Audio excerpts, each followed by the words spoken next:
Okay, so welcome back to another video. I just completed the review of the Extreme 3 here, so go check that out if you want to. I'm just going to be moving swiftly onto the Charge 5.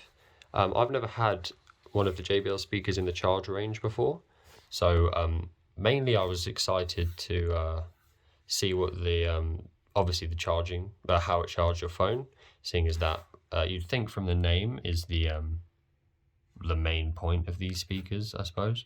But as I said in the review for the Extreme 3, I hopefully if I can remember to put the screenshots on again.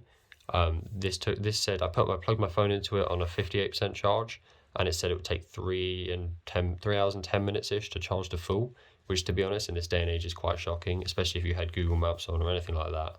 You'd actually be losing battery, you wouldn't even be gaining. To take 3 hours to do 40% is actually, I mean, I'm not impressed at all, to be honest. And the Extreme 3, I plugged that in, and that said about an hour and a bit. And so that's a lot better, and that's not even supposedly in the Charge range. So yeah, if you're getting this and you think it's going to be a great phone charger, stay well clear, because it's not. Honestly, that's the reason I was interested to pick it up, and very disappointed on that side. But on the general speaker terms, it's quite small, as you can see. It's quite light as well, relatively, but not light enough to make it feel bad quality, but not too heavy to make it feel like it's a bit unnecessary. It's got a very similar look to the Extreme 3, just got some bits here to stop it touching the ground. The same, thankfully, metal black subs there, look very nice.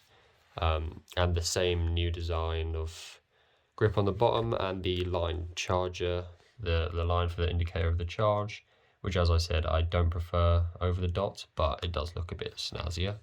Also got the orange under the logo, stuff like that. And the pairing feature obviously works very well. JBL have done very well this year on that one. But yeah, to be honest, I'd stay clear of this. Well, not stay clear, that's probably the wrong way of putting it.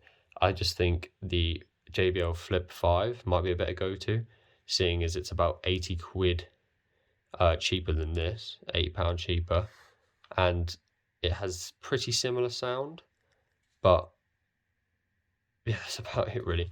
It just doesn't have, you can't charge from the Flip 5, but to be honest, you're never going to use this because it's so slow.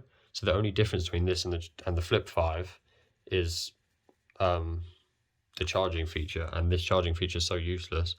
To be honest, I would say go with the Flip 5 over this. Personally, I wouldn't go with this one. While I do like the look, and obviously I like the look of all the new speakers this year, but I can't say I'd recommend anything in the Charge range, to be honest. Definitely doesn't have much better sound than the Flip 5 to warrant that £80 price tag, and the charging feature is pretty useless. There's also no way, way to carry it or anything, technically. I mean, I know it's small enough to just pick up, but it's still, you got to count your wins and losses, I suppose. So, yeah, I can't say I'd recommend this one, really. If you want to see an audio test of it, you can see it versus the Extreme 3. So, yeah, any other questions, pop them down in the comments, and I'll see you later.